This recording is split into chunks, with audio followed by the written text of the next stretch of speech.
Hello all, my name is Krish Naik and welcome to my YouTube channel. So guys, today in this particular video, we are going to discuss about the 10 tips to learn Python efficiently and effectively. Now guys, this particular video is a very important video. So please make sure that you watch this video till the end.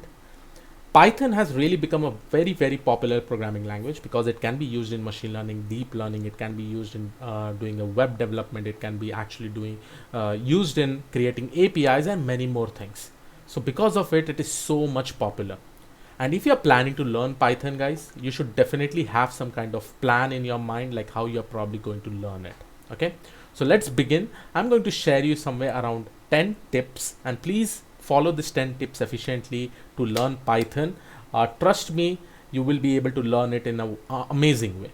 So this entire 10 tips, I'll try to divide this into 3 main sections. First section, I'll say learning alone. Second section, I'll say collaborative way, and the third section, I'll say build something. Okay, something like that. So in the first section, when you are starting to learn Python, start alone, guys. Start learning it alone. It is not necessary that you have to create a group, probably call some of the friends and start learning together. No, start learning alone. Okay, that is the most important section that I want to call out. This is basically the first section. Now within this particular section, you have to first of all think that, and this question is there with many of the people. The first tip, you should always think that it is never late to learn Python. Okay, so guys, you are 20 plus years experience, 30 plus years experience, you have 40 plus years experience, no problem. If you are feeling to learn Python, learn it, guys. Right now, coding has to become a hobby. So start learning Python. Never think about your age, never think about your years of experience. So this is the first tip that I really want to put this in your mind. It is never late. You can start today, you can start yesterday, you can start tomorrow, anytime. Okay, if you have that particular feeling, just start it. Okay, now coming to the second point, for learning Python, please start making a proper plan. Okay, proper plan basically means that, suppose if I want to plan to start learning Python, I'll just see that, okay, what are the basic topics, what are the simple topics, basic topics, advanced topics. So I'll just keep this particular plan. Okay, I have to learn all these things. When you have this particular plan in mind, then the next thing is that just go and look for the resources. The resources are available completely for free, guys. In my playlist also, I've created so many Python videos. More than 55 videos are uploaded in the playlist. You can also go and check out other YouTubers, Python playlist, definitely. Okay, so you have the resources, you have the plan, right? Now, the thing is that you just need to start. Okay, now coming to the third point, which is very much important. When you have the plan, when you have the resources ready, keep a habit of coding every day. Okay, this is basically the third point, guys. Please keep a habit of coding every day. You really need to code every day to learn Python properly. Okay, so always think you have that in mind. Okay, tomorrow, I'll tell you, like, one suggestion that I actually gave to one of my my subscriber, who was a fresher. I told him that, okay, get up early in the morning, keep a time between 6 to 9, and keep that habit probably for 2 to 3 months every day. And here I'm telling three hours daily, guys. It is not necessarily 3 hours. If you want to start with 1 hour, you can definitely start. Okay, but since he was a fresher, I told him to actually keep this particular habit for every 3 hours, and within 3 months he was able to complete the majority of the Python which is basically required for jobs, right? So this is the third point. Okay, code every day, guys. That you cannot skip that. Okay, now fourth point, which is very much important, try to improve or try to learn in an exponential manner. Okay, see, this is the fourth point, guys. Try to learn in an exponential manner. When I say exponential manner, that basically means today I'm probably going to start Python. Today I'll just spend half an hour. Tomorrow I may spend 35 minutes. Next day I may spend 45 minutes. And always remember, when you're starting, it is not that you have to pressurize yourself by learning everything. Go slowly. When I say exponentially, that basically means as days passes on, more and more concepts you're building, you're getting strong at those particular concepts. So you have to give time for yourself, where you're learning slowly, where you're understanding things. And when you're doing this, trust me, after 3 to 4 months, you'll be able to learn it you'll be able to, you probably may have covered so many topics, and it will be really put up in your mind, like how everything can be implemented very quickly. So that is the way of learning Python, guys. In the first day, just go with the basics. In the second day, go with little bit more basics.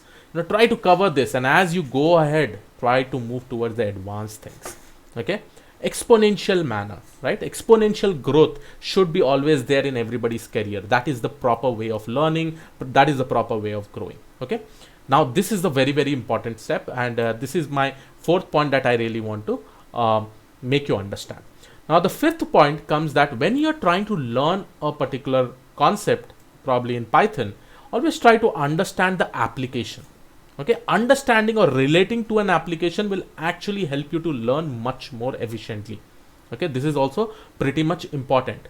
If you really want to understand, if you want to learn in a proper way, try to understand the application of the things that you are actually trying to learn. Okay, suppose today I'm learning list, I'm learning something like a data structures in Python. I will definitely try to understand the application of that, probably in the real world scenario, probably in a problem statement, right? Always try to relate it, and that is the proper way of learning. You will be able to efficiently understand that particular thing that you're trying to learn.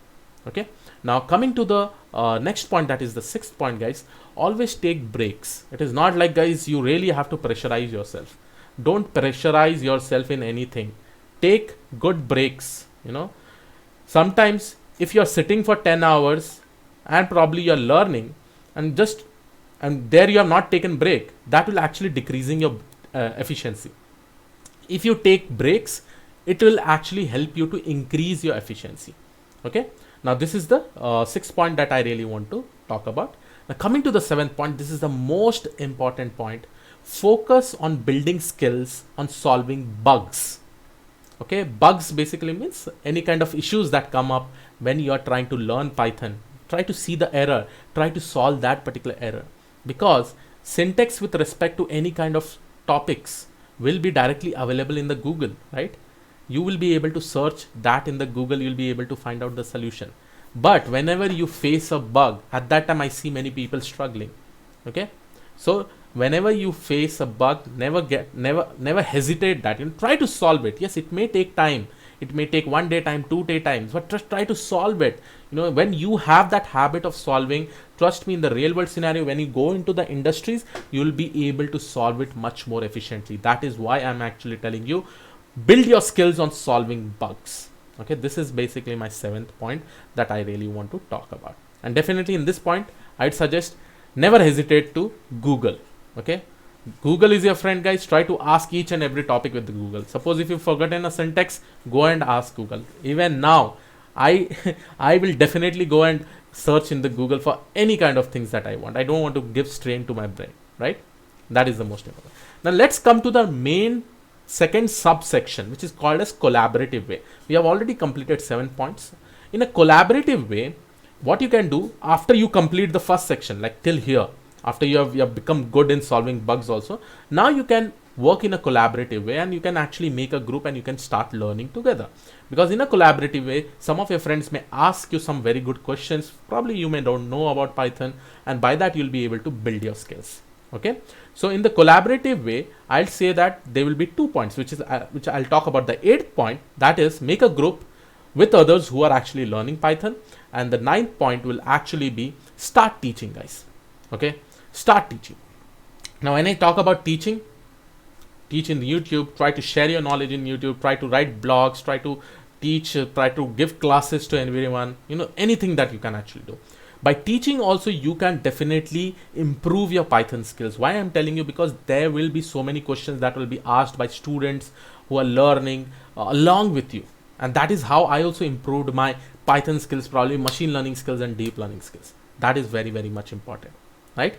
Now coming to the third subsection, guys, which is called as build something. Okay, you really have to build something after learning so many things. When I say build something, go and develop some kind of products, go and develop some scientific calculator, go and develop some kind of games, go and develop some kind of web application, go and develop some kind of desktop application, right? Now I'll give you one example. Suppose I want to create a Amazon product notification, which is basically tracking the prices of the products. When the product comes down, I'll send a notification and email to a customer to buy that specific product. Such an amazing use case. If you just create a startup of like this, Trust me, everybody will try to subscribe your website over there, web application. This is an amazing startup idea, tracking prices of the products, right? This is pretty much important. Now, after building something, guys, this was probably my 10th point, and this will be an additional thing that I really want to call, which is basically my last point, which is called as, after you become expertise in all these things, after building applications and all, start contributing to the open source project. Start contributing to the open source project. There are so many open source projects with the help of Python, guys. Start contributing it. That will in turn help you to become an expert, because there the type of issues, the type of problem statements you'll be getting will be pretty much amazing, and that will in turn help you to increase your knowledge, build up your knowledge, do a lot of things in short, right? So this were in short all the 10 points that I really want to discuss. Again, I divided this into 3 main subsection, guys. Always remember, you need to have a plan. I'll just repeat it, all the points. It is never late. Have a proper plan. Code every day. Try to improve in an exponential manner. Try learning by understanding the application. Take breaks. Focus on your skills, on solving bugs. In a collaborative way, there are 2 points. Make a group with others who are learning. Start teaching. Build something, and finally, try to contribute into the open source, right? So these were all the points that I really want to mention, guys. I hope you like this particular video. Please do subscribe to the channel if you're not already subscribed. I'll see you in the next video. Have a great day. Thank you, Vandal. Bye-bye.